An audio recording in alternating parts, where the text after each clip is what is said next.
armar un argumento en el sentido de quiñar. Y ahorita voy a decir cuál es el sentido de quiñar. ¿Qué es esto? Quiñar dice, así como imagínense la película de Blancanieves de Walt Disney, ¿no? De Blancanieves va en la noche corriendo por el bosque y salen sombras y fantasmas y ramas y todo tiene formas y espanta y no sé cuánto. De repente cuando empieza a amanecer y cuando sale el primer fulgor del alba, se ilumina algo y se comprende lo que no se veía, lo que se veía como sombras, contornos, monstruos, etcétera, ¿no? Es como, no se imaginen a Blancanieves porque ya no se han de acordar, pero entonces imagínense que están sentados en una colina, estamos sentados en una colina y es una noche oscura, sin estrellas, etcétera, y solamente se ve el horizonte con sombras, y tratas de adivinar qué hay en el paisaje. Y de repente surge una pequeña luz en el alba, y a partir de esa pequeña luz, tú reconstruyes o miras un paisaje. Ah, aquí hay una casita, aquí hay un lago, ahí hay árboles, eso es lo que me parecía que era no sé cuánto. Y esa primera impresión de que comprendiste algo, ese primer Verstehen, ¿no? Ese primer embrazamiento aprehensivo que aparentemente mete todo, digamos, en tu campo visual y te permite decodificar todo aquello que parecía. Ay, perdone, luego yo grito mucho. Tengo el micrófono aquí, por favor señalen. Que te permite así decodificar eso que viste, ¿no? Porque lo comprendiste en algún sentido. Yo le llamo así Verstehen, ¿no? Verstehen, con H. Esta comprensión abarcadora, ¿no? Esta comprensión contenedora te da la sensación de, ah, ya entendí, ¿no? Ya vi. Y Quiñar dice, la sensación, de la experiencia de esa sensación que se produce con el primer fulgor del alba delante de un paisaje cuyos contornos no definían cosas que después puedes separar, se llama argumento. Eso es un argumento. Es decir, la palabra argumento describe una escena que no puede ser, por lo menos en castellano, vuelta a sintetizar en un solo término, ¿no? Necesita este relato, ¿no? Dice Pascal Quiñar, pero a mí me gusta cómo lo dice. Porque dice entonces, lo que es terriblemente difícil es que a partir de lo que viste en ese fulgor y asumes que eso es un pueblo, ese es un campanario, este es un lago, este es un bosque, y ahí está Blancanieves, bueno, eso depende ya que te fumaste, ¿no? Pero bueno, puedes decir, esto es todo lo que voy viendo. En la medida que hay más luz, vas ratificando eso que ves. Lo vas matizando, lo vas, vamos a ir construyendo más, pero es muy difícil volver atrás para pensar por qué fue posible que en el primer fulgor yo mirase de esta manera. Parece que esa primera impresión ya no es tan fácilmente desmontable. Todo será construir con matices de día, noche, con mayor claridad, cambiar el foco, etcétera. pero parece que la primera idea comprensiva ya no va a cambiar. Esa es una primera imagen que quiero conservar, ¿no? Así. Porque me da la impresión, voy a decirlo así, que cuando uno vamos a decir, se remonta un poquito a Lacan, que voy a tratar de remontarme y luego desmontarme, uno tendría que decir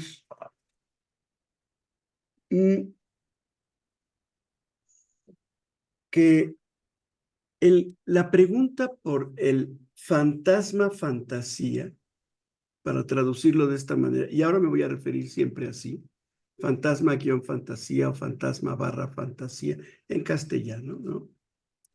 Eh,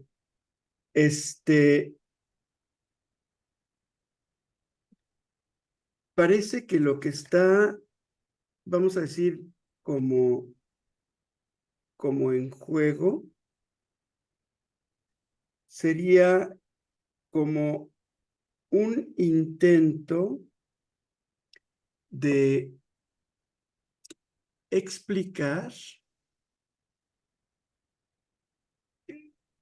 la forma como comprendemos.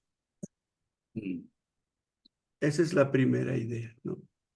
El intento de explicar la forma como comprendemos. Es decir, cómo organizamos nuestra relación con el mundo en la comprensión. Y por eso quiero enfatizar, la vez pasada me refería mucho a la cuestión de esto es algo que hay que poner en dos órdenes prácticamente indisociables. El orden de la representación, porque un individuo percibe con sus ojos, sus oídos, su boca, sus orejas, etcétera, las sensaciones que el mundo le provoca y reconstituye una representación basada en esas sensaciones, en esas impresiones que le dan la idea de que ha comprendido, que el mundo es aquello que ha visto, que ha oído, que ha olido, que se ha representado, y es cómo se lo ha configurado. Y es muy difícil salirse de esa relación que es una relación lógica. Por cuanto que lógica, y por favor, si empiezan a sentir así que empiezo a desvariar, a hacer, díganmelo, ¿no? También, porque trato de ir aclarando esto y entonces no quisiera caer en una especie de, como dice un amigo mío, de la canolalia, ¿no? Que parece que entonces ya, porque lo dijo Lacan, ya chingamos, ¿no? Entonces, no quisiera ponerlo en esos términos, sino decirlo de esta forma, ¿no? Es decir, así, primera, como nos da la impresión, creamos, sentimos impresiones.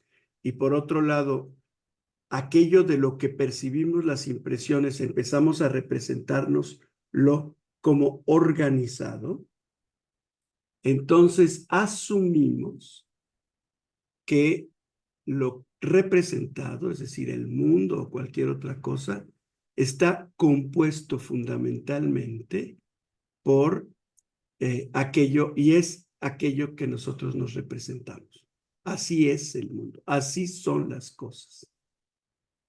Y lo que difícilmente se pone en discusión, para enredar un poquito el esquema, ¿no? Lo que difícilmente se pone en discusión es, ¿no será que también otros poseen ciertas herramientas e instrumentos para representar y para construir representaciones que compartimos en cierto sentido, como el lenguaje, como la experiencia cultural, como las herramientas sociales de sujeción a la vida colectiva. ¿No será que eso ya es un poco algo predeterminante de la forma como se relacionan impresión y representación? Esta es una discusión que en la época de Freud no es novedosa, pero es novedosa la manera como la va a tratar. Esto es un problema kantiano, que quien con más facilidad nos va a describir y a desglosar es Lévi-Strauss, en un textito que se llama La ciencia de lo concreto, que es el capítulo número 1 de un libro que se llamó El pensamiento salvaje. Y lo que nos va a decir es algo que después, usando un término kantiano que es gestaltung, configuración, algo que por cierto también está en el origen de un término como diseño, arte, etcétera, en el lenguaje común alemán. Es decir, que la configuración y la representación no, no solamente depende de los sentidos. Las coordenadas con las que nuestros sentidos leen e interpretan están previamente configuradas por el entorno en el que aprendimos a ver, a hablar, a escuchar y a sentir. ¿No? Esa es una primera idea. ¿Por qué lo digo así? Bueno, hay muchos ejemplos, ¿eh? Los voy a desglosar. Si aquí hay antropólogas, antropólogos lo van a tener súper claro, ¿no? En la lengua en la lengua rarámuri, ¿no? La lengua tarahumara, no existe una distinción tan clara entre el color verde y el azul. Y entonces es una pregunta absolutamente retórica preguntar de qué color es el cerro o el cielo, ¿no? Y es probable que no sean daltónicos, pero que si les pones o los enfrentas a una diferencia de colores, no necesariamente tengan o tenga que ser pertinente buscar una palabra que defina la diferencia. Conceptualmente no es trivial, es trivial. En cambio, por ejemplo, nosotros en Occidente o en general tenemos un término para hablar blanco, para decir blanco, color blanco, es el color de la nieve, pero difícilmente, esto no es lo que dice Lévi-Strauss, pero eso es lo que hace posible pensar, ¿no? Luego les digo por qué. Pero es decir, no, él sí lo dice ahí, los Sinui, ¿no? Por ejemplo, pueden tener 5 o 10 palabras distintas para nombrar el blanco y los términos para nombrarlo no necesariamente tienen que ver con variantes así lindas de lenguaje, sino porque no es lo mismo el blanco de un oso que el blanco de la nieve, que el blanco de un agujero en una capa frágil de hielo, que el blanco de una montaña. Y no saberlos distinguir te puede costar la vida. Y no tener una palabra para distinguirlo, etcétera. Un niño de la ciudad dice árbol y no sabe nombres de árboles. Un niño antes, ¿no?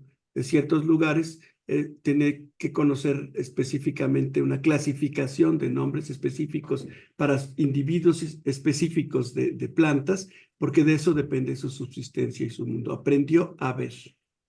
Y entonces hay cosas que son triviales y hay cosas que no son triviales en el sentido del lenguaje con el que nos apropiamos de ellas. Entonces hay una experiencia previa de apropiación donde el lenguaje señala, por eso va a ser logos y lógica, la posibilidad de diferenciar. Acuérdense que la lógica es la disciplina, para decirlo así, del consecuente, antecedente y consecuente. No funciona si no hay comparación. No funciona si no hay percepción o representación de diferencia. Si todo fuera igual, no se necesita tener lógica. Y la lógica justamente es la condición fundante, para decirlo así, de una cierta explicación del lenguaje. El lenguaje distingue, diferencia, ordena y hace que se represente el mundo como si fuese un mundo ordenado. ¿Quién lo ordenó? ¿Por cómo se ordenó? ¿Por qué se ordenó? No lo ordenó el lenguaje. Pero en la medida que se va adquiriendo la herramienta del lenguaje, se va adquiriendo la herramienta de la construcción de la representación. Entonces, lo que no se discute en general es, tú estabas sentado, saliste de la oscuridad, viste la luz y te diste cuenta que ahí estaba Blancanieves y sus 7 enanos. Pero en realidad solamente pudiste distinguir que era Blancanieves y los 7 enanos porque ya alguien te había enseñado a diferenciar y tienes un idioma en el cual vehicular esa diferenciación y con el cual puedes construir esto. Ya, voy a parar porque si no me voy a picar con los ejemplos.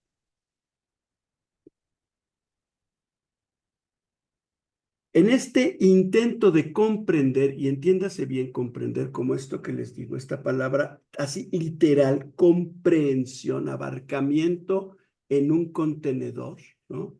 Meter en algo donde lo puedas, se juega todo. Kant habla de la representación y habla de esta función, digamos, de la construcción de códigos y coordenadas para configurar la representación, el Vorstellung de el mundo, porque nosotros no conocemos y nunca vamos a poder conocer, así lo dirá Kant, das Ding, la cosa. Solo podremos conocer la cosa en la medida que la cosa ha sido nombrada o ha sido experimentada o ha sido, vamos a decir, confrontada a una relación entre su, vamos a decir, déjenme ponerlo de esta manera, su experimentación sensorial, cualquiera que ésta sea, y su representación de la cosa o de la palabra. Y lo que construye, lo que solda la apariencia de que eso es una sola cosa, es la fantasía, el fantasma. Por eso el fantasma no se le atraviesa a nadie, sin que nos fueran a embrochetar. Eso por eso suena como hasta albur. No hay atravesamiento del fantasma. Hay travesía, como diría José Tapán, ¿no? Hay un transitar a través de, ¿no? Sí, porque no, es que yo lo que les digo a los fantasmas, ¿no? A muchos lacanianos y a muchos amigos marxistas es, sí, güey, si tú me puedes explicar un concepto lacaniano con las manos en la bolsa, te lo creo, pero si me tienes que relacanizar el lenguaje y realfabetizar el cerebro para decirme que sí, pero así, quítale el número que pensaste, entonces no, yo dudo de la comprensión. Pero pretenciosamente estoy tratando de ver si puedo hacer comprensible de manera figurativa, es decir, temporal y tentativa, esta idea. Uno, cuando nosotros, digamos, nos damos cuenta en este mundo occidentalizado, ¿no? Que el lenguaje es fundamental porque el lenguaje es portador de una contradicción y al mismo tiempo de la solución de una contradicción, es decir, es portador de una lógica que conjunta, señala y conjunta, es decir, permite que se señale y se distinga y al mismo tiempo explica por qué pueden ir juntas. O sea, eso es lo que es una lógica. Es decir, hace que la diferencia surja y que al mismo tiempo explique por qué se pueden ir juntas. Surge el tema de cuál es la argamasa, digamos, de eso. Y Freud lo que dice es, ese hueco es ocupado por la fantasía, por el fantasma. Es fantasma-fantasía, ¿no? Es ocupado por el fantasma. Ojo, por eso no necesariamente usa el término, como les decía, geist, ¿no? O ghost, ¿no? Espíritu, ¿no? Del fantasma, ¿no? Es este fantasía, ¿no? Y cómo eso nos da la impresión de que hay una especie de cierre lógico. Es decir, la diferencia se puede vivir sin demasiada angustia, entre la enorme hueco que deja, esto es lo que experimento y esto es lo que me represento y no checan, ¿no? La fantasía permite que chequen. Entonces, cada cual tiene las herramientas para hacerlo porque tiene un lenguaje, porque tiene una cultura, porque tiene un contexto y puede ser el mito, la religión, el lenguaje, la ciencia, la whatever, pero cada quien tiene, ¿no?, una manera singular de haber experimentado eso. Por eso Freud dice, hay tres momentos que creo que por eso dice, aquí me voy a jalar un poquito a la cita, pegan a un niño, dice, habrá en síntesis tres momentos del fantasma, ¿no? ¿No? El primero, ¿no?, es dice, el que contempla el asunto y le pegan a un niño y dice, puta, qué bueno que le pegaron porque lo odio, cabrón, y que es más que se lo madren, ¿no?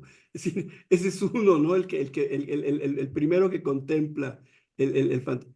El segundo, donde hay una transformación, es el que experimenta ser pegado y además construye ese ser pegado por un otro significativo que pega, que es el padre, y con quien además tiene que hacer una conciliación. Tengo la experiencia de ser pegado, pero además tengo la representación de que soy pegado por algo, ¿no? Por algo me pega mi padre, por algo me pega, etc. Y la tercera, dice, es cuando esto se extiende, digamos, a otros dominios de la conformación de esta lógica. O sea, la lógica, para decirlo de esta manera, que trata, con la que intentamos explicar, es decir, ese dispositivo, ese código, esos principios, vamos a decir, de conciliación, existen porque para todo ser humano es importante y es fundamental explicarse la relación entre la percepción y la representación. ¿De qué? De algo que es inabarcable en ninguna de las dos fases, que es la cosa. Es lo que después Lacan va a llamar el real, para diferenciarse porque eso fue lo que Kant llamó lo real, ¿no? Vamos a decir, es decir, lo real es lo que nosotros construimos, es lo que nosotros nos representamos, y lo que está afuera, la cosa, pues es lo que existe, das Ding, ahí anda. Pero quién sabe. Bueno, en algún sentido, diría, voy a brincar un poquito a Lacan, una fantasía radical, fantasía, ¿no?, de origen, de nacimiento, es aquella que permite soldar la sensación de que no importa que no veamos al mundo como es, basta con que lo veamos como somos, como cada uno de nosotros es, ¿no? Por eso diría, voy a brincar otra vez, voy a regresar a Freud, ¿no? La primera es el niño que dice, qué bueno que le pegan a este otro niño y no a mí, y finalmente es un niño bien sangrón y que ya se lo merece, y como se dice en mexicano, para que se le quite, ¿no? La segunda es, ándele, güey, ¿no? La segunda es, yo soy pegado, pero soy pegado por algo que tengo que conciliar, ¿no? ¿Por qué me pega? ¿Por qué me...? Sí, pues, por mi padre, por quien me pegó, ¿no? Con quien funda esto. Y la tercera surge cuando se la cuento al analista. Es decir, es aquella que surge, y aquí voy a poner un término fundamental, en el trabajo de análisis. ¿Sí? El concepto de trabajo aquí va a ser fundamental. Que ya después, Carlos, pues a ver si me ayudas a llevarlo un poco a la clínica, ¿no? Pero bueno, esta sería como esta idea de una fantasía radical. Yo decía que esto le permite a Freud, en algún sentido, esto que viene caminando con varias investigaciones, la histeria, la neurosis, el proyecto, las representaciones mentales, etcétera, le permite en algún momento establecer la idea concreta de realidad psíquica. La realidad psíquica es esto, es una realidad, vamos a decir, de coordenadas de fantasía, ¿no? vamos a decir, que permiten, vamos a decir, configurar, en tanto que realidad fantasmática, para decirlo así, nuestra realidad y hacerla lógica, es decir, comparable y coexistente. Y lo que nos va a decir un poco el psicoanálisis es, y el individuo no se da cuenta de que en esa lógica que despliega en lo individual hay un montón de contradicciones y de agujeros, ¿no? Y de cosas que no checan, que probablemente es ahí donde había que encontrar, digamos, la posibilidad de la emergencia de lo estructural y estructurante en otro sentido, que será lo inconsciente, ¿no? Para ponerlo un poco en en ese sentido. Yo creo que Lacan hablará un poco de esto, ¿no? Es decir, finalmente la fantasía podría entenderse como matrices, si es que puede, de operaciones lógicas, es decir, de formaciones de realidades psíquicas. Y probablemente la fantasía es justamente un efecto de la desnaturalización, ¿no? Es un efecto de que hayamos pasado a ser eso, ¿no? Bichos no biológicamente determinados, sino bichos humanos, ¿no? Cultural, social, política, lingüísticamente determinados. Paso al tema de la ciencia. Es brinco mortal, ¿eh? Me parece que Lacan, que no hace muchas, sí lo va a trabajar en su seminario sobre el fantasma, es un seminario justamente desde mi punto de vista de poner bajo relieve esta problemática que a Freud le interesa tanto solucionar y que él va a tratar de desplegar más adelante, ¿no? Es a partir de este asunto, casi como una propuesta bachelardiana, ¿no? Es decir, epistemológica, de hacerse cargo de la ruptura, ¿no? A partir de aquí tenemos que hacernos cargo de este problema. ¿Cómo opera esa lógica que todo mundo cree que es la lógica, cuando en realidad la lógica es el trabajo de la fantasía para llenar el hueco de la imposibilidad de conciliar justamente la experiencia sensible con la representación que también se da a través de coordenadas y de instrumentos perfectibles o que son los del lenguaje, el sistema cultural, el sistema de referencias, la ley y todas estas figuras que son productos de la cultura, ¿no? Es decir, cómo hacer esta chamba. O sea, hay que hacerse cargo, vamos a decir, de este lugar. La lógica, que sería la ciencia del antecedente y el consecuente, es la ciencia que hace posible que parezca real lo que es fantasmático, pero que al ser real fantasmático no lo convierte en un falso, ¿no? Como hay una frase que yo anoté porque me encanta, pero yo ya soy muy viejito y no me acuerdo, no me, no se me, no se me va, pero tal vez ustedes se acuerdan de este trabajo freudiano, ¿no? En el caso de Emma, cuando habla del pseudos, ¿no? O sea, de la gran mentira, ¿no? De la super mentira. Y pues sí, güey, necesitas esa super mentira para poder más o menos estructurar una especie de subjetividad. Por eso también Lacan después va a decir, el sujeto no tiene nada que ver con la subjetividad, ¿eh? Abusados, ¿no? Seminario 11, me parece, una cosa así, aguas, ¿no? Por ahí no va. Entonces, vamos a este salto un poco mortal. Y vas a ver, Carlos, me la debes. Bueno, eh, a Lacan le gusta mucho decir algunas cosas y creo que de una manera, en este caso, atinada, que ya traía locos a los griegos. Eso no significa que Lacan no por eso deje de ser original, sino eso significa casi el peso pesado de la problemática, ¿no?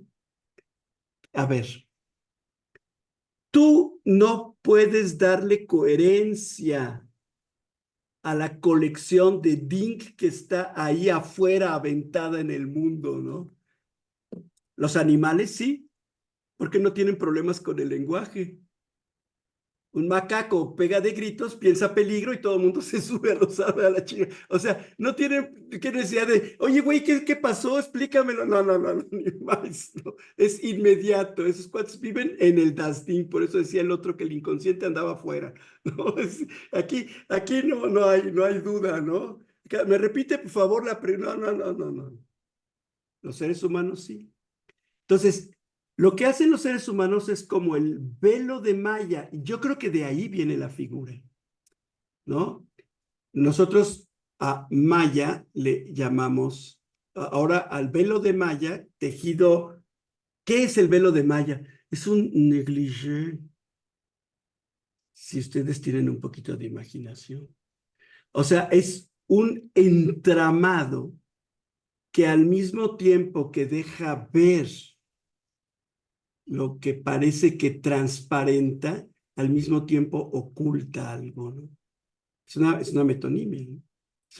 Este, este velo de Maya es, tú, si a través de esto ves la realidad, entonces, a través, vamos a decir, del entramado, si es muy fino como un tul, o es muy grandote como una red de pescadores, lo que haces es aparentemente organizar lo que estás mirando.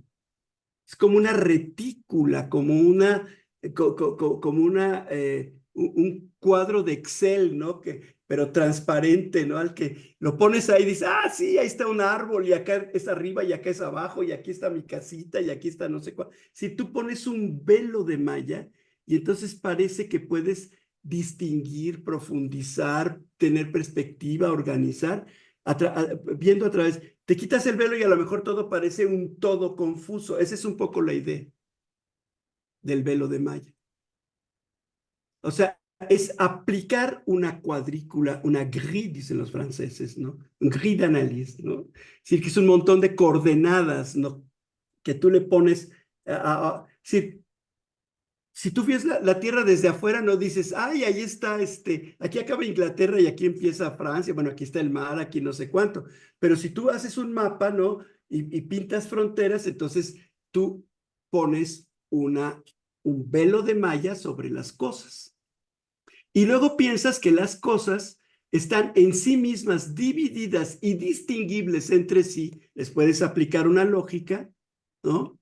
Porque así las puedes percibir mejor, pero no discutes cómo construiste el velo de malla.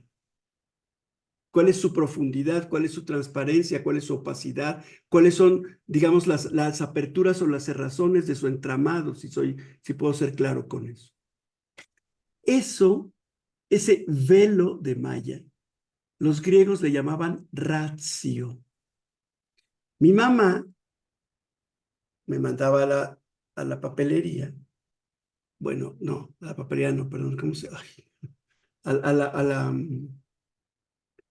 Uy, bueno, ahorita les voy a decir dónde, Al bonetería mandado. o, no, siempre, mi mamá mandaba todos los mandados, pero este era uno especial porque era, este, a comprarle unas cosas que yo llamaba aviones, que en realidad eran unos papeles de China que tú le ponías encima a la tela y luego la recortabas y luego la pegaba y salía un vestido, ¿no?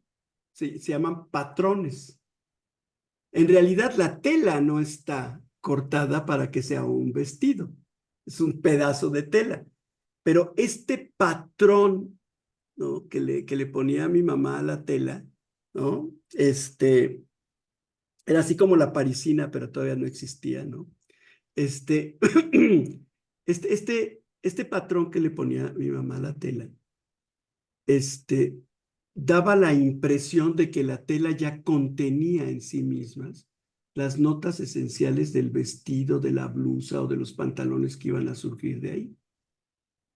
Ya costaban como 5 pesos, ¿no? Algo así, ¿no? Según el tipo de vestido que te quisieras hacer y no sé cuánto, ¿no? Pero me acuerdo que me mandaban, eso estoy seguro, ¿no? Entonces, estos patrones en griego se llaman ratio. Las ratio por excelencia, abstractas, las inventaron los geómetras. Porque dijeron, si tú tiras una línea en el vacío y la jalas, produces, ¿no?, una recta. Es cierto. Pero si tú vas de un arbolito a otro, estás produciendo como si una recta. Y si después tú lo llevas hasta el otro arbolito, probablemente ahí se junten todas y te quede un triángulo. Pero probablemente ese triángulo es la mitad de un rectángulo. Si tú construyes un cuadrado sobre la hipotenusa, lo dibujas, y luego uno sobre cada uno de los catetos, entonces la suma de los cuadrados de esos catetos te da lo mismo que el cuadrado de la hipotenusa. ¿Quién sabe para qué te sirva? Pero te permite hacer relaciones. Para acá las relaciones siempre son aritméticas, ¿no? Nunca son relaciones de tú y yo y no sé cuánto. Relaciones geométricas.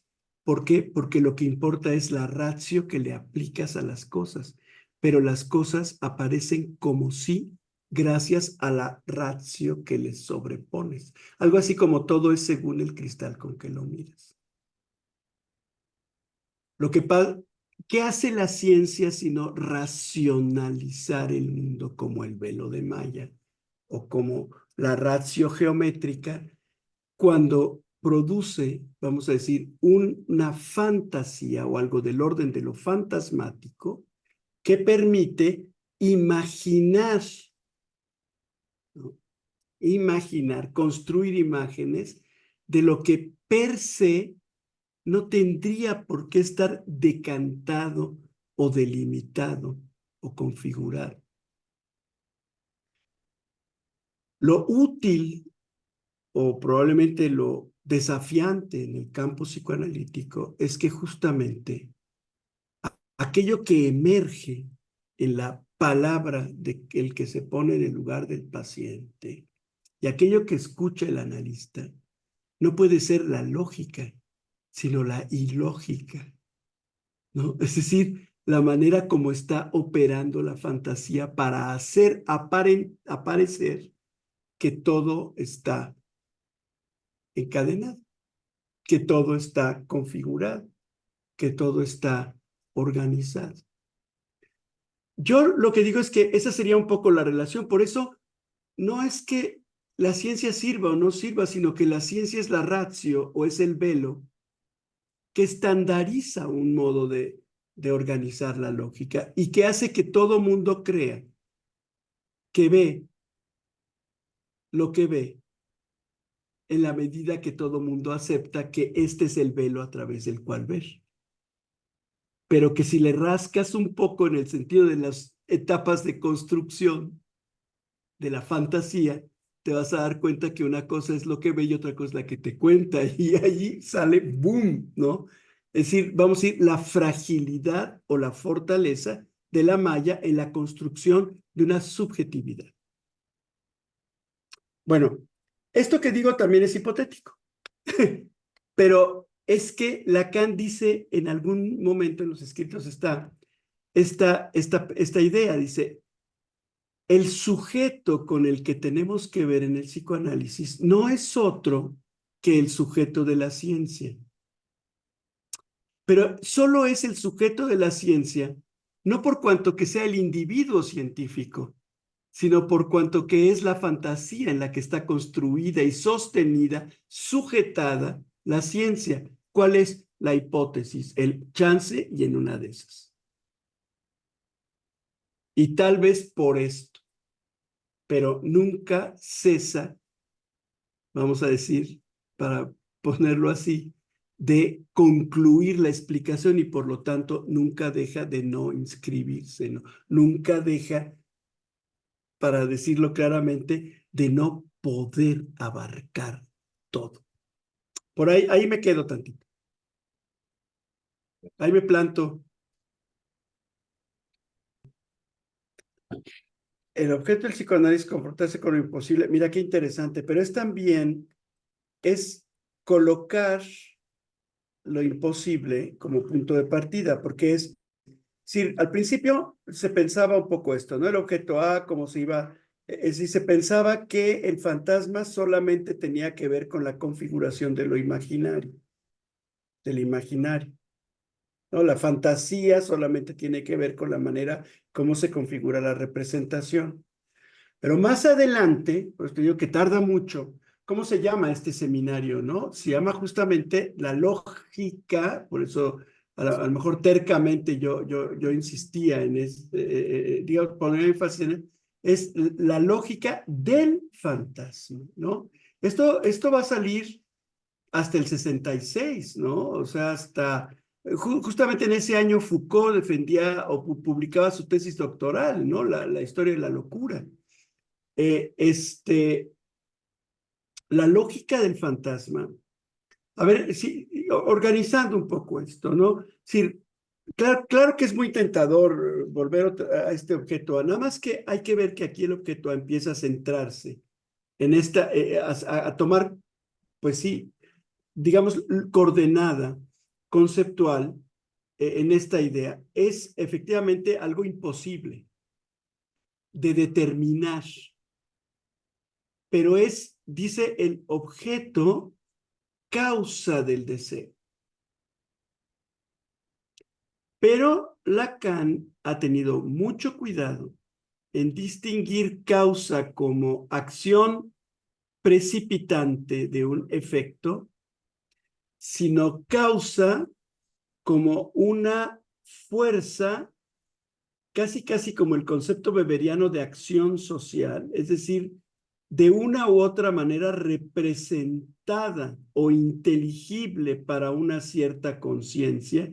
Y aquí lo que Lacan añadiría sería también para el deseo, que es inconsciente. Pero causa en el sentido de ¿cuál es tu causa, no? Mi causa es el socialismo, ¿no? Mi causa es la guerra. ¿Por qué te mueves, no? ¿Qué te motiva? En ese sentido habla de causa. De hecho, hasta utiliza ese juego de palabras eh, de la mostaza, ¿no? Moutarde, ¿no? Pero es que la mostaza, la moutarde, no tiene que ver con el juego es algo así como el rey que dice, multarden, ¿no? Que vengan en mi auxilio sin tardanza. Aquellos que son de mi causa, acudan en mi auxilio, ¿no? Que no se tarden, ¿no? Este es el juego de palabras que hay ahí. Y quiero, a ver, llevarme la tranquila, pero por este lado. Déjenme hacer un pequeño, sí, sí, una pequeña contextualización. Estábamos antes de conectarnos, o sea, cuando todavía estábamos desconectados, en el principio estábamos desconectados, diría el Génesis, ¿no? Si antes de que estuviéramos desconectados, estábamos platicando a propósito de algunas de las complicaciones de la traducción de la lengua alemana y hablaba yo un poco de broma que es una lengua aglutinante. No es broma, es cierto, es una lengua aglutinante, como el griego, como el náhuatl. Pero estamos muy acostumbrados a traducir el concepto completo sin tomar en cuenta aquello que aglutina el término y el contexto en el que se produjo su aglutinamiento. Entonces, el término teoría está compuesto de dos raíces, de dos radicales. Theos, que es Dios, y oros, que puede tener 40,000 acepciones, pero es muy interesante. Es una partícula significativa que encontramos en adoración, adoración, oración, y aunque se hayan latinizado, ¿no? Ahí están el oros, ¿no? El término casi podría traducirse, ojo, como contemplación de los dioses, teoría.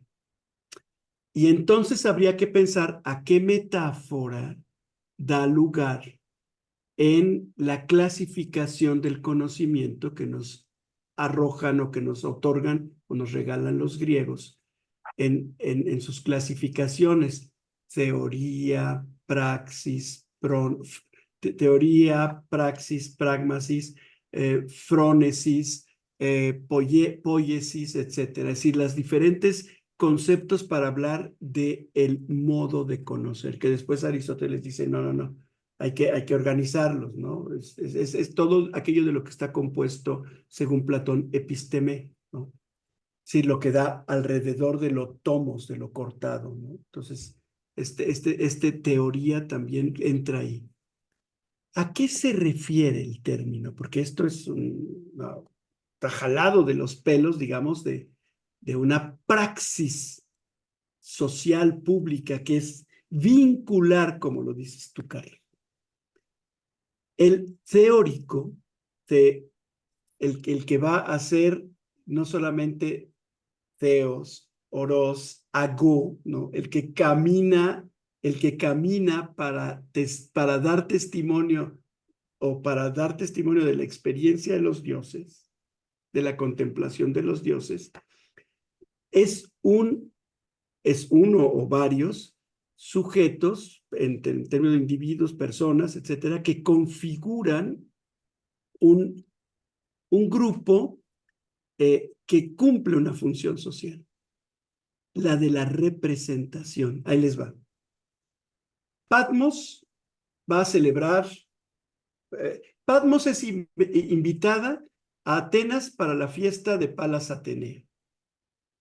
No puede venir todo Patmos en vistoso grupo, a menos que hubiera acarreo, ¿no? Y vinieran a votar por la 4 wherever, ¿no? Eso no sucedía en ese. No venía a venir todo el pinche pueblo ahí, no había camiones, no había trocas, no había nada, ¿no? Entonces, te mandaban una invitación para que el pueblo de Patmos asistiera a la celebración, es decir, ahí donde la fiesta implicaba la experiencia de los dioses, con todo y vino, con todo y peyote, con todo lo que se fueran a meter, etcétera, ¿no? En la sacralización y ritualización del festival o de la fiesta, ¿no? Invitan a vivir una experiencia teodiceica, una experiencia dionisiaca o apolínea o etcétera. Es decir, invitan al pueblo a vivir la experiencia. Pero el pueblo no puede irse todo al pueblo, así, bueno, ahí se ven, ahí cuidan las vacas. Entonces, buscan a los testigos que van a ir en nombre del pueblo a vivir la experiencia de los dioses. Primera parte de la teoría, van a vivir la teoría. Pero esto no se completa hasta que después de haber vivido y haberse metido en la fiesta y haber experimentado esta experiencia, vamos a decir, mística, mítica, alcohólica, erótica, orgiástica y wherever, lo que significa una verdadera celebración religiosa que antes la podíamos celebrar más o menos precariamente porque todavía no habían inventado ni el SIDA y ya teníamos pastillas anticonceptivas. Esa fue mi generación, ¿eh? Otras ya se fregaron. Es la única generación que vivió entre la invención del anticonceptivo y el SIDA. ¡Viva esa generación! Es lo único que hizo mi pinche generación. No hizo la revolución, no hizo nada, no tenían, pero tuvo esta suerte. Bueno, no vamos a trascender por nada, pero por lo menos tuvimos esta experiencia. Bueno, esta experiencia de la teoría, ¿no? De la contemplación del Teósoros, regresa al pueblo y cuenta aquello de lo que vivió como testimonio. Esto incluso le da mucho sentido al pensamiento y al trabajo, por ejemplo, de este apóstol Juan, que es el que anduvo en Grecia, ¿no? Justamente en Patmos, ¿no? Bueno, por eso se me ocurrió, yo creo, ¿no? Hablas en sus evangelios, en sus epístolas, lo que hemos visto, lo que hemos oído acerca de la palabra y de lo cual nos damos testimonio, es un teórico. ¿Quién sabe qué se fumó? ¿Quién sabe qué hongo se tomó? No importa. El caso es que lo que va a hacer es decirle, ¿saben qué, chavos? Estuvo buenérrimo, ¿no? O bajaron los dioses y nos dieron lo que sea. Es la función del teórico. Fíjense qué diferencia a la manera como la ciencia contemporánea asume el asunto de la teoría. Pero esa es una aberración, como dice Carl, porque justamente cuando la ciencia empezó a hacerse cargo de teoría, era como si teóricos. O sea, nosotros no podemos dar cuenta completa, pero damos testimonio de las experiencias que producimos, de los vínculos y de los lazos que armamos, ¿no? Y obviamente nunca será una experiencia completa.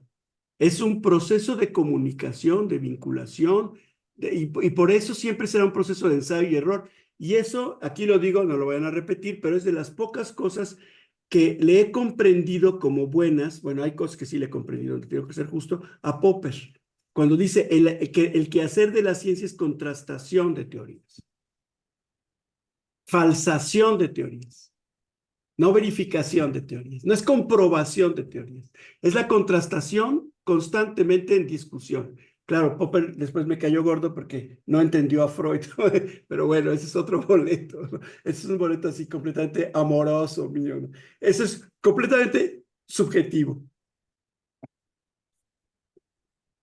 Pero es decir, fíjense cómo el discurso del poder, efectivamente, cualquiera que sea, se apropia el concepto teórico, lo desnaturaliza y lo estandariza para otro tipo de prácticas y operaciones.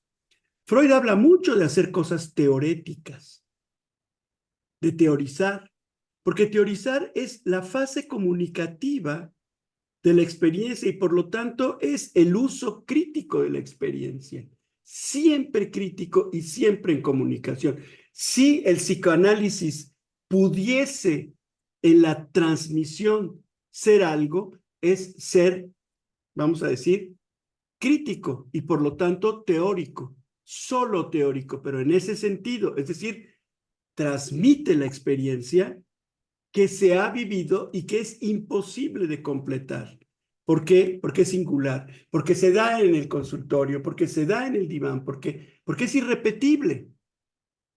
Entonces, el papel de lo fantástico o de lo fantasioso del fantasma es la reconstitución en una lógica, es decir, en un dispositivo de contrastaciones, lo que es imposible de todas maneras de agotar.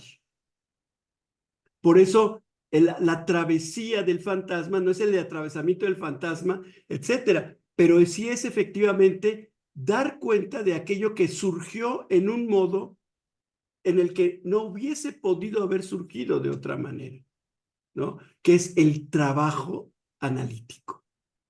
O sea, no hay teoría analítica sin trabajo de análisis.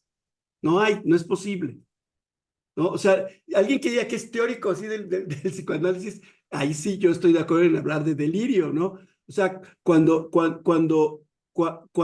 el gran Segovia, ¿no? Segovia, tomó el cargo, ¿no? Invitado por la colección de Armando Suárez a traducir los escritos de Lacan, ¿no? Le mandó una carta a Lacan diciéndole, usted ni siquiera sabe hablar francés y su pinche yerno traductor tampoco entiende el español, ¿no? O sea, ¿qué están haciendo con el idioma? Bueno, Segovia tenía su carácter, ¿no? Era literato, etcétera. Pero decía, una cosa es la creación de categorías y otra cosa es patear la sintaxis, ¿no? Para ponerlo un poco de cierta manera. Es decir, es una invitación a teorizar, es decir, en ese lugar honesto y ético que significa dar testimonio, no pretender tener la verdad. Que esa es la bronca de la transmisión del psicoanálisis, ¿no? Que es la bronca, es el trabajo del transfer, es el trabajo de la transferencia, ¿no? No es dar testimonio de la neta que te tiré y el 20 que te cayó y lo chido que te curaste, ¿no? O sea, con todo respeto, eso no tiene nada que ver con este trabajo. O sea, bueno, a lo mejor sí tiene que ver, ¿no? Pero no tanto.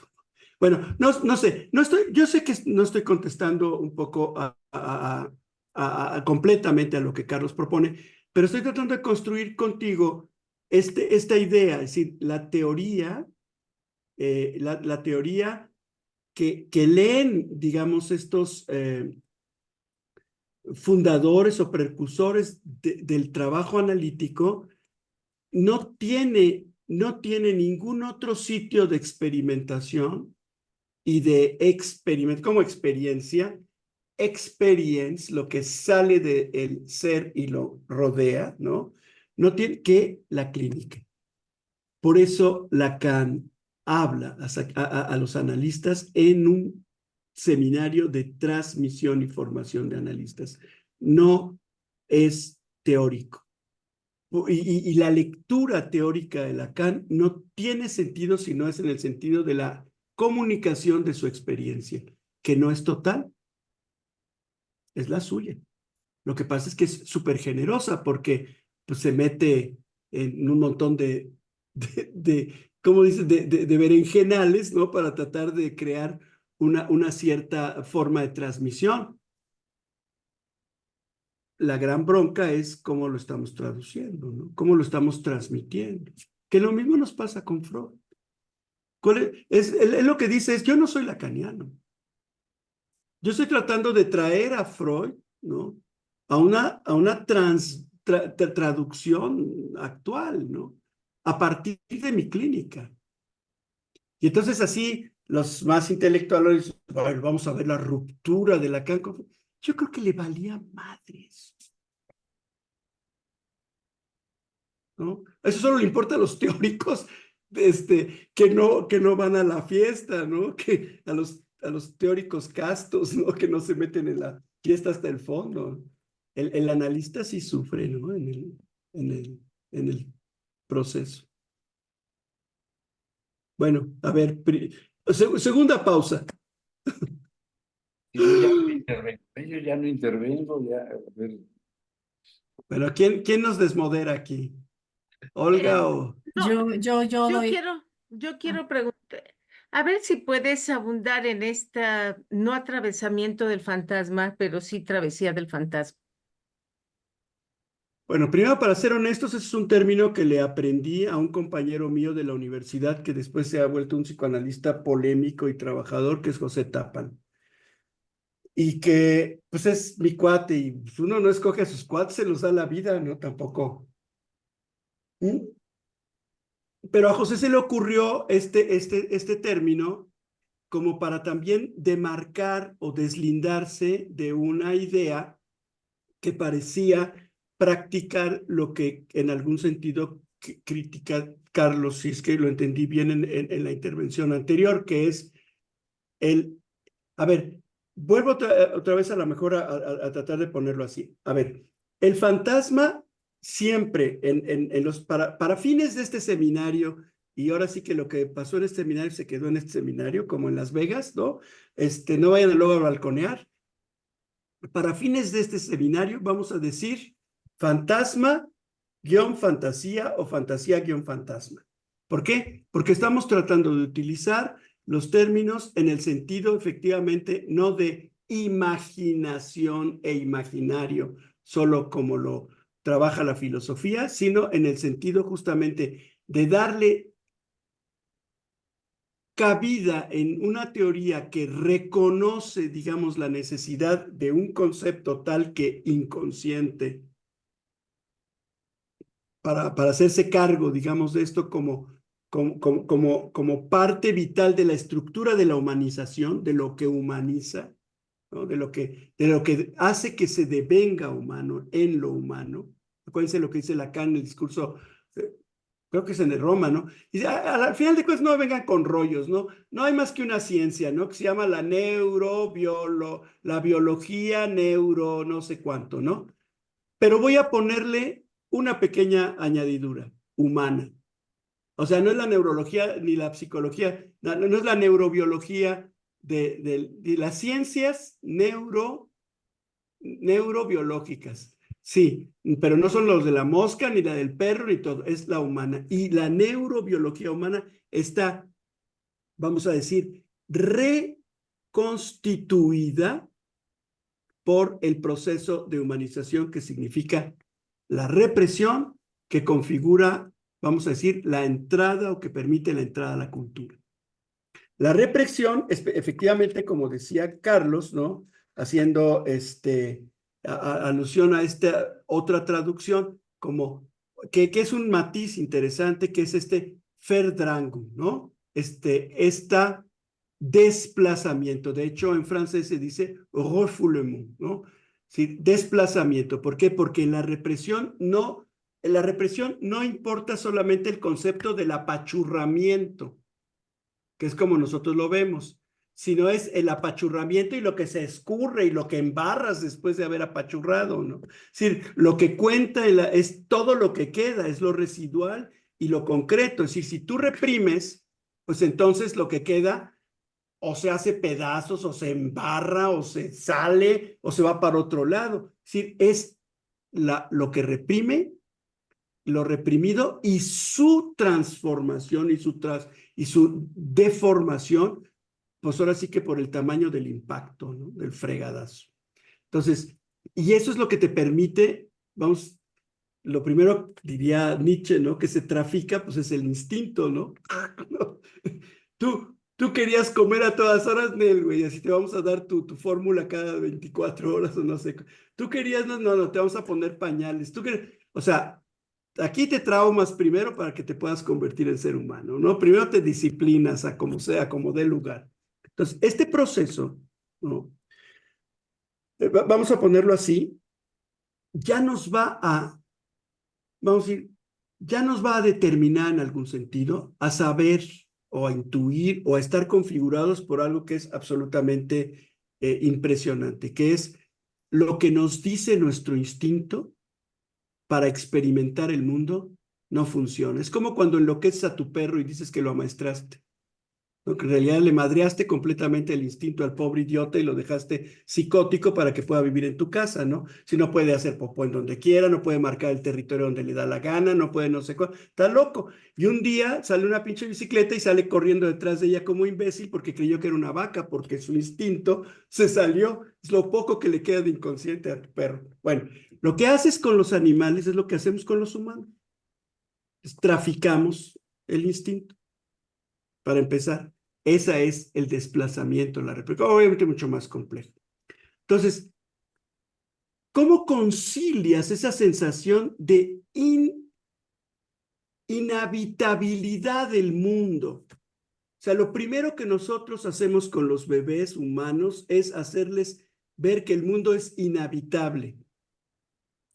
Ahora sí que con la herramienta que traen. No hay modo de que pueda sobrevivir al mundo humano con esa herramienta. Es más, ni nosotros podemos ya saber cómo hacerlo. Entonces, esta sensación de inhabitabilidad del mundo tiene que reconfigurar la posibilidad de habitarlo. Y no sé, Yolanda, perdón si por ahí voy, o ya me bajó el azúcar, pero la idea es que en esa inhabitabilidad del mundo, ¿no?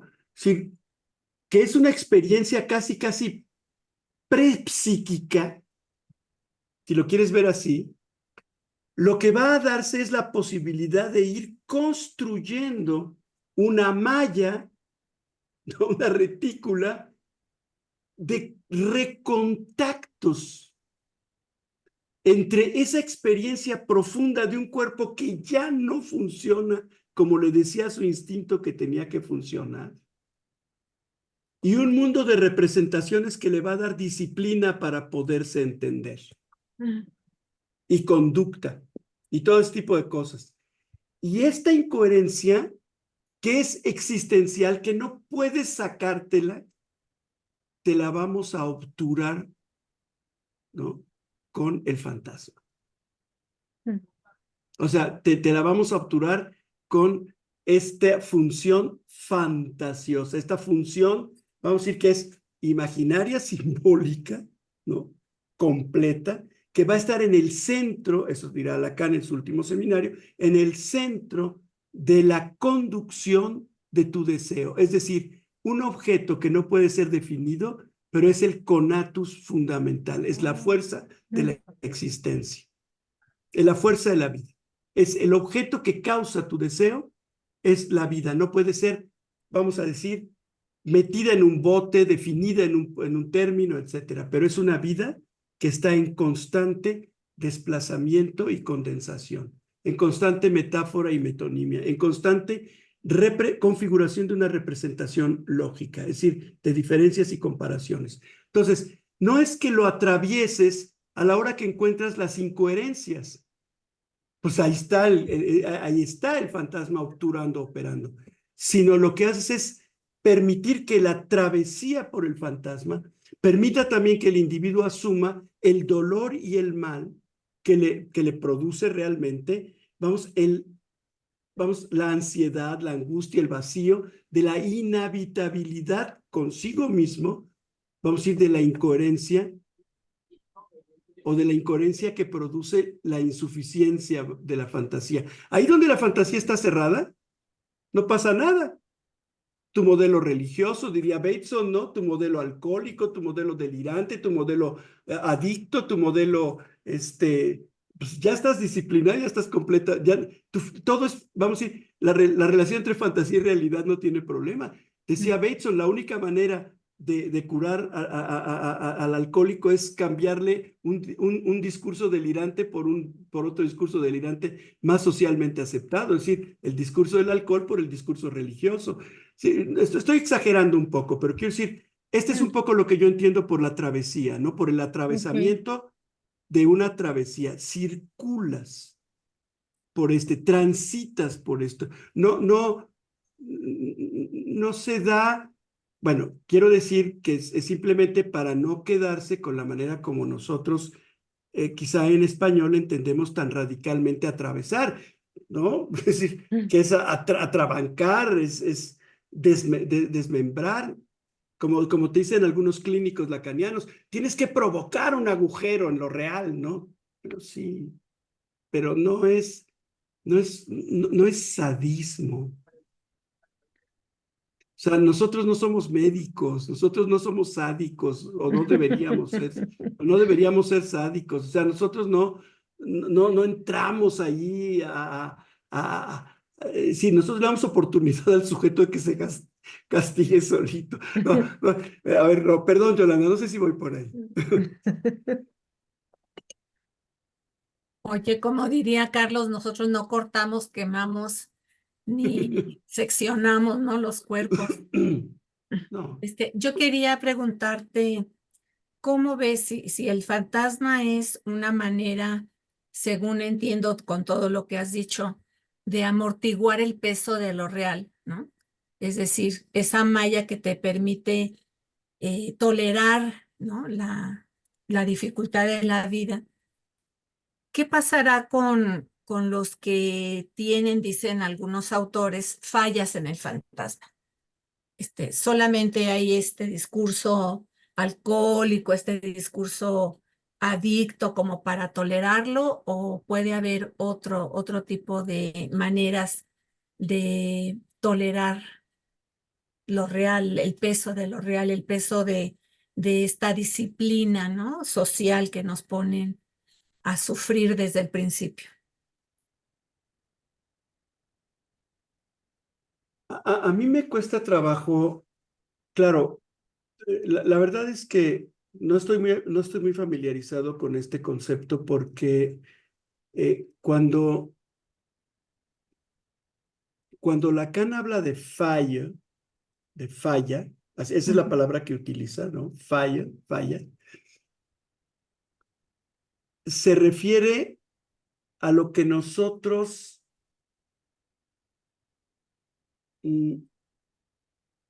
normalmente traducimos por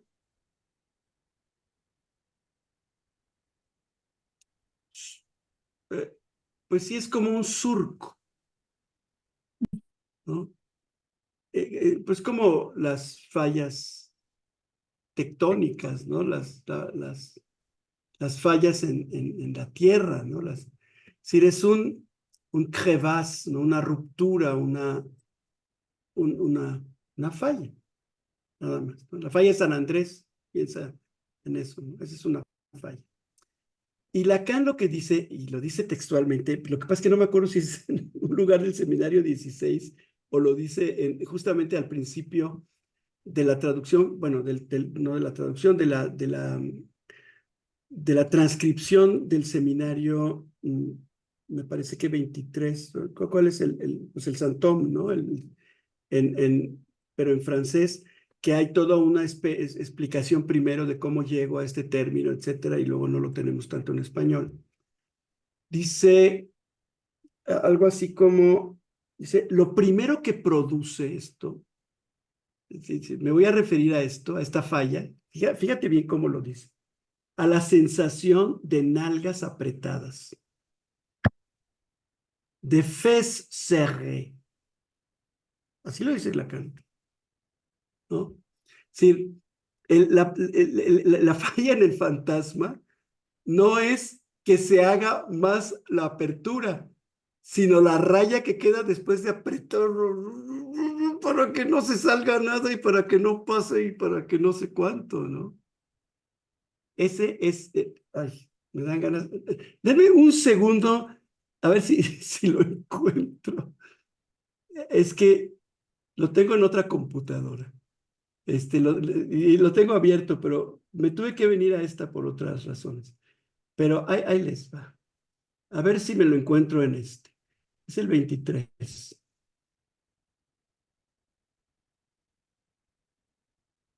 Ya si me equivoco, ¿no? Pero a eso voy. ¿Falla en el fantasma? Chale. No, puede ser, ¿no? Pero en justicia, si no quiere abrirse aquí, déjame. Ah, sí, ya me lo va a abrir. Hombre, a ver, 23. Ándale, Lacan, ábremelo. Les symptômes. Sí, da un rodeo espantoso. Sócrates, Aristóteles, Joyce, bueno, ya sabrán.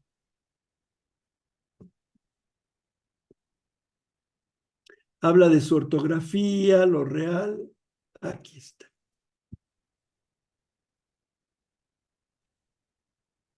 Ya sé lo cómico. Voy a traducir hacia a lo feo. Creo que yo no puedo compartir, ¿verdad? ¿Puedo compartir? ¿Quieres No, compartir? Te doy pues nomás para, ahora sí que Ahí nomás está para ya, hacer, puedes compartir. nomás para hacerle al loco. Ay, que no se vaya. Ya te habilité para que compartes. A ver, espérame.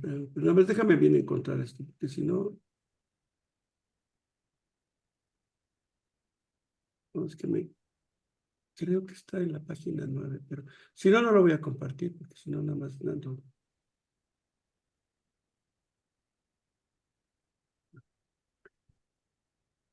Este concepto ¿se acuerdan que él le habla así como, que le dice Saint Tom, ¿no? Y va a jugar con los términos porque él va a decir que lo está organizando de otro modo. San, pero no san de cine, como en griego, ¿no?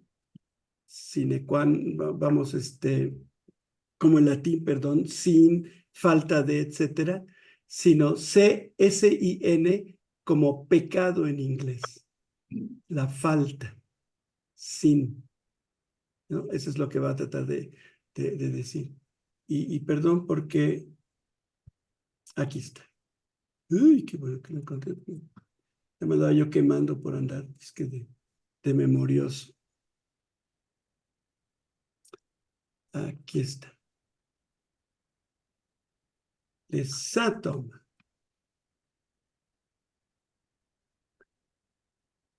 Ujú. Dice, ay, voy a apagarle aquí porque dice, la creación llamada divina se refuerza en el parlotear, en el hablar, del ser de palabra, ¿no? Del parlete, como yo le llamé. Pero va a decir algo así, ¿no? A través de este parloteo, ¿no? Vamos a decir, le vi, este es un término antiguo también, ¿no? No es, le vie, ¿no? Es decir, el modo de vivir convertido en serpiente que me permite llamar esta cerrazón de pompis, ¿no? Esta cerrazón de nalgas, ¿no? Ulteriormente designada como falla. Aquí por donde va mi cursor, perdón, ¿no? A lo mejor está muy pequeño el texto, ¿no? Déjame, a ver si lo puedo hacer un poco más grandecito. Bueno, estoy tratando de que quepa en toda mi pantalla. La creación divina, etcétera, Serfes, ¿no? Ulteriormente designado como falla, ¿no? Este es la falla, la finta, la raya, como le llamamos nosotros, ¿no?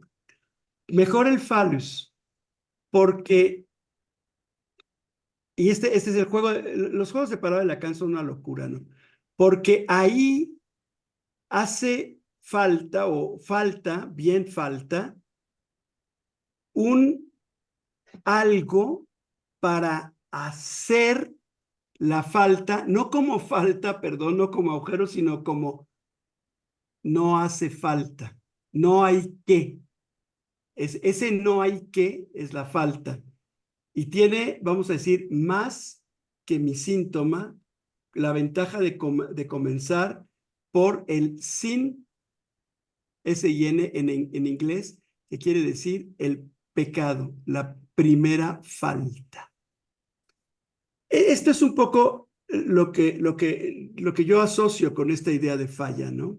Sí, ¿cuál podría ser la falla en la fantasía? Justamente, ¿no? El cerrar, ¿no? Y convertirla en lo que falta de la falta. Sí, una falla en la fantasía sería, vamos a decir, su contrario, ¿no? Su llenado, la fantasía que cierra, que aprieta, que cierra toda falla y que es entonces una falla para decir, no hay falla, es sin falla, ¿no?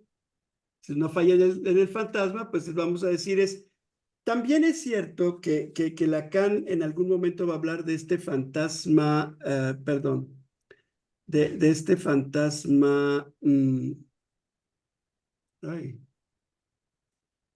fantasma original, radical, ¿no? Que sería algo así como si todos los elementos que tienes para vivir en el mundo, ¿sí? Son, vamos a decir, obturados en su falibilidad y en su insuficiencia por, vamos a decir, una fantasía en la que no falta nada, entonces en realidad tu lugar en el mundo está obturado, ¿no? Es decir, se acabó la pulsión de muerte, se realizó la muerte. Porque la pulsión de muerte sigue siendo una lógica, ¿no? Es una comparación, es una fuerza, ¿no? Que constantemente está oponiendo, está construyendo fantasmas, posibilidades de habitar la contradicción.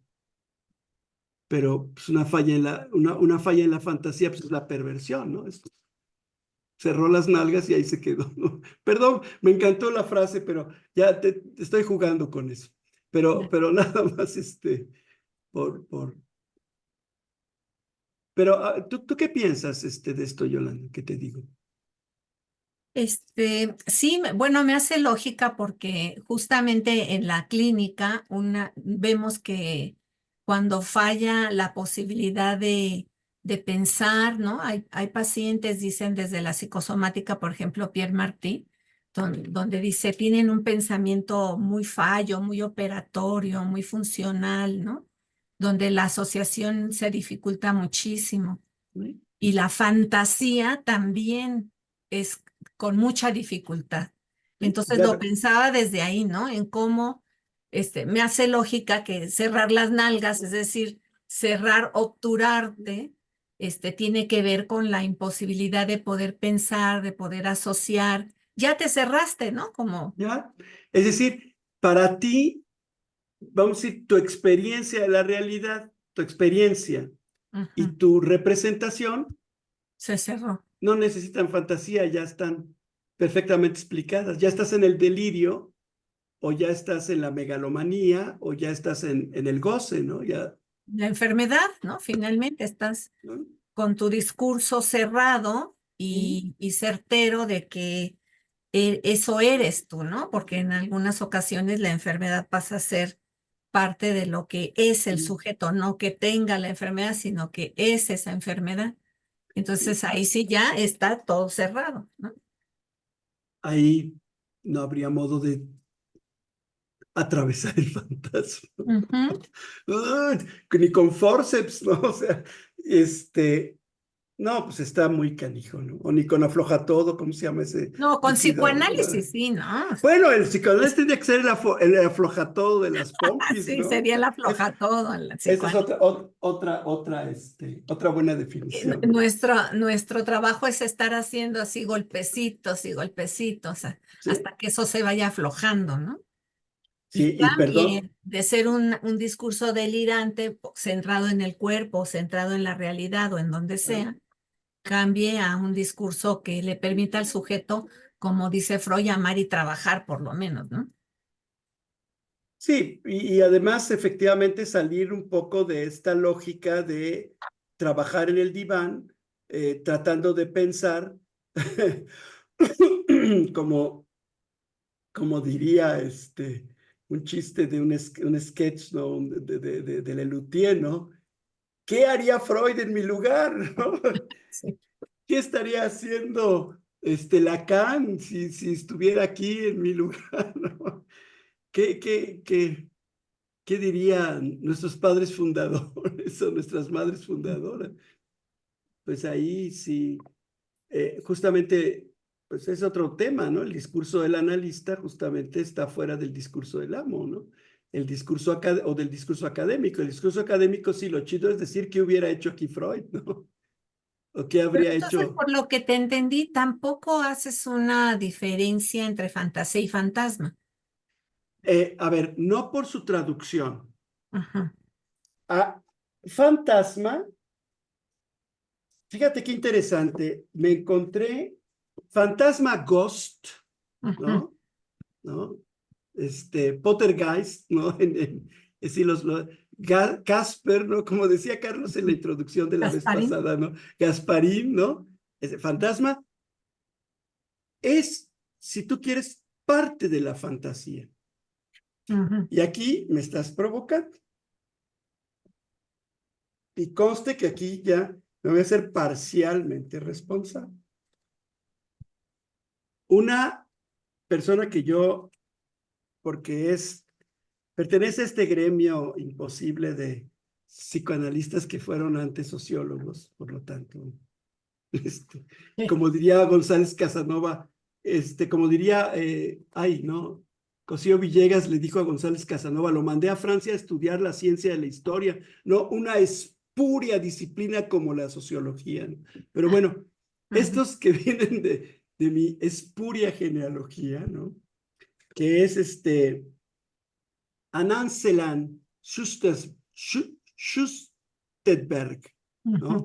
Con este librito que hay mis años, ¿no? Hay mis ancestros, ¿no? Ay, que sí. estudió con Moreno, que etcétera, etcétera, y que bueno, que viene de que estuvo en algunas en Francia trabajando con Lacan. En este texto tiene un anexo, porque aquí yo tengo unos amigos a los que anexaron, ¿eh? Y que aquí tengo unos amigos anexados, entonces, dice, ay, ahora sí me vi muy feo, déjame ponerme los lentes para ver bien, en su libro Hay mis ancestros, tiene un anexo, de veras es un anexo, que se llama así, Definición de la cripta y del fantasma. Ajá, sí. Eso diga que por eso nos van a anexar, ¿eh? Otra vez. Aquí están mis cuates anexados. Pero, qué mal, bueno, humor de Luis Fernando.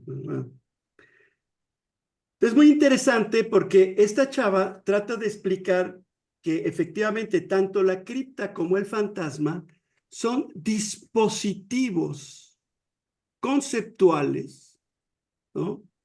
Para entender a lo mejor lo que tú en algún momento dices, ¿no? Procesos derivados de una fantasía traficada, Ujú. de una fantasía, vamos a decir, que no resuelve, para decirlo claro, la aceptación de su castración o la aceptación de su falla, o sea, de su incoherencia lógica, y que la quiere cerrar en una cripta. Y entonces aparece un fantasma. Yo sé Ujú. que por ahí podemos hacer todo un debate, ¿no? Pero es que alguien me acaba de recordar el asunto de las criptas, pero Olvídalo, no entres a ese tema. por andar aquí de anexado, pero bueno, hablando de los anexos, pero sí, quería entrar por esto, porque sí me gustó mucho esta asociación libre a la que me evoca tu reflexión, porque mira, justamente lo que pasa, dice ella, ¿no? En algunos casos el secreto, Ujú. ¿no?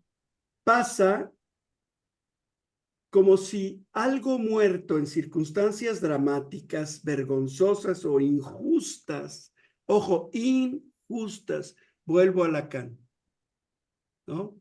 La angustia, angostura, ¿no? De ahí viene, Ujú. apretado.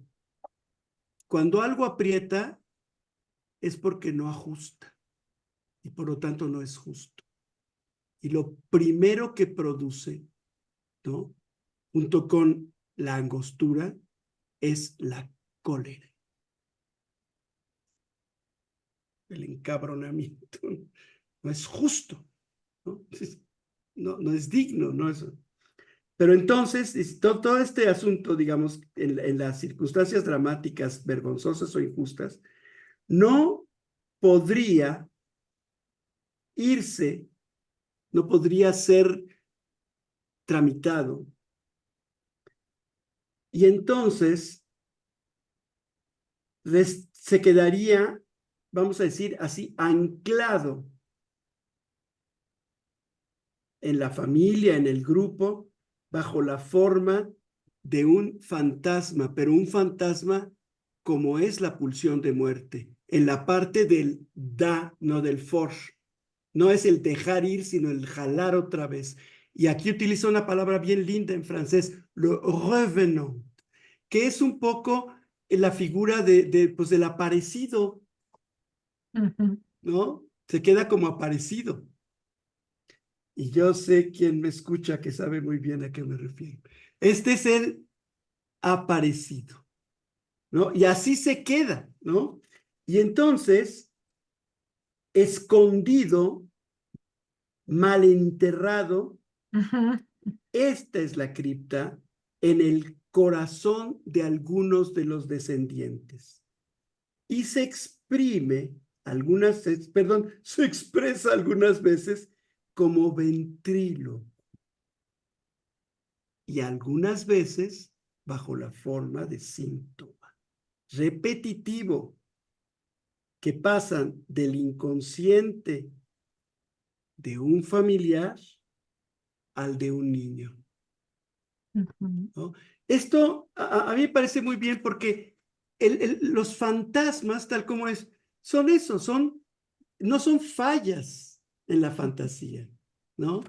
No son fallas, son producto de una intervención violenta, injusta, traumática o vergonzosa. Ujú. ¿No? Es un rollo que viene de afuera, de una intervención, viene del orden de lo traumático, del orden de lo sádico, Claro. ¿no? Para ponerlo en esos términos. Y se manifiesta no tanto por el secreto, sino por la configuración del secreto. Ujú. Y la configuración del secreto, como saben, el secreto tiene tres actores, ¿no? El que dice que algo es secreto y impone la violencia, a quien se lo cuenta y le dice que es secreto y le impone silencio, y a quien no debe saber el secreto y entonces lo excluye, Ujú. ¿no? Ese tercero excluido es, vamos a decir, a quien se le aparece el fantasma, ¿no? Le jala las patas en las noches, ¿no? Entonces, claro que es una forma. Ese fantasma, digamos que nosotros podemos llamar así, probablemente es aquel que en francés se llama fantôme y en Ujú. alemán Geistet, ¿no? Geistet, ¿no? Ese es estos espíritus chocarreros, y en inglés pues es el Geist o el Ghost, ¿no? Ujú. Pero pertenecen a este orden y no están fuera del orden del inconsciente.